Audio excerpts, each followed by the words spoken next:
کله مو په واتساپ کې چاته عکس لیږلی دی او مقابل لوري وایي چې دا خو نه ښکاري، دا خو غیر منظم دی، د دې کیفیت خرابه دی.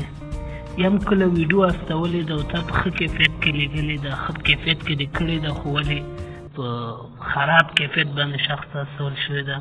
که چېرته دې ستونزو سره مخ یې نو زه یې درته حل ښایم.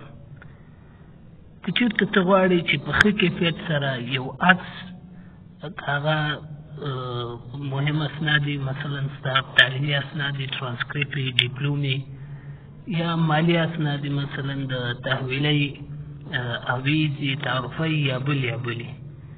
که غواړې دا په ښه ډول باندې ولېږي نو د میک سره څنګ کې لومړی راځو دا د کمرې کومه بټن چې په دې باندې کلیک کوو.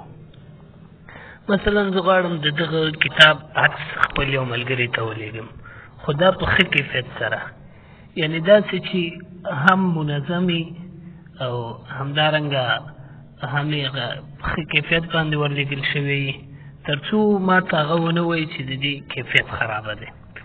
لومړی راځو دلته ګورئ پاس ایچ ډي سره، دلته موږ ته د کراپ اپشن هم خپله واتساپ راکوي. دا په ښه او منظمه توګه باندې کراپ کوو تر څو بکګراونډ کې چې نوټ شي هغه ته ورک شي، هغه پکې ښکاره نه شي. کله چې دا په منظمه توګه باندې کراپ کې نو که چېرته بعض وخت عکس اخیستلو په وخت کې زموږ کمره چپ خواته وه لاندې خواته وه، هغه هم کولی شو دې ځای کې پرې بدل کړو، عکس چې څنګه موږ غواړو هغسې بدلولی شو. نو اوس راځو د ډن بټن پرې وهو. کله چې منظم شو کراپ شو د ډن بټن وهو. د ډن بټن چې موږ ووهله نو اوس غواړو چې په ډېر یو ښه کیفیت سره دغه عکس ولېږو. نو پاس ګورئ دلته ایچ ډي لیکل شوی دی، دې باندې کلیک کوو.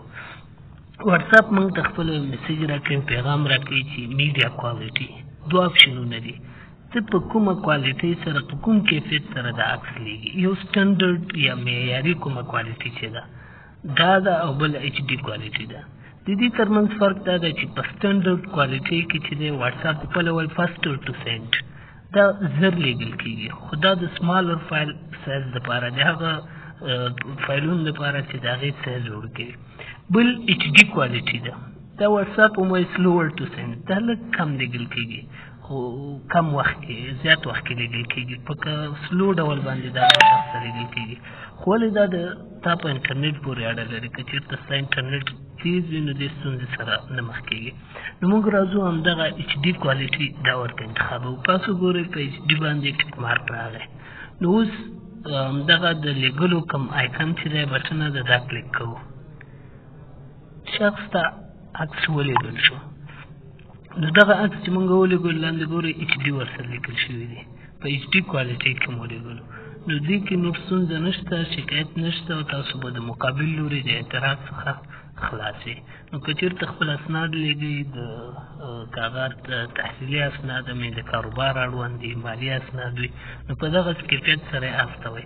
بیا مقابل لوری کولی شي په ښه ډول باندې دا پرنټ کړي او بیا به دا داسې منظم ښکاري لکه په یو ښه سکینر باندې یا کاپیر باندې چې دا سکین شوي وي. نو د داسې نورو ګټورو ویډیوګانو لپاره زموږ د یوټیوب چینل سبسکرایب کړئ، لایک یې کړئ او د خپلو ملګرو سره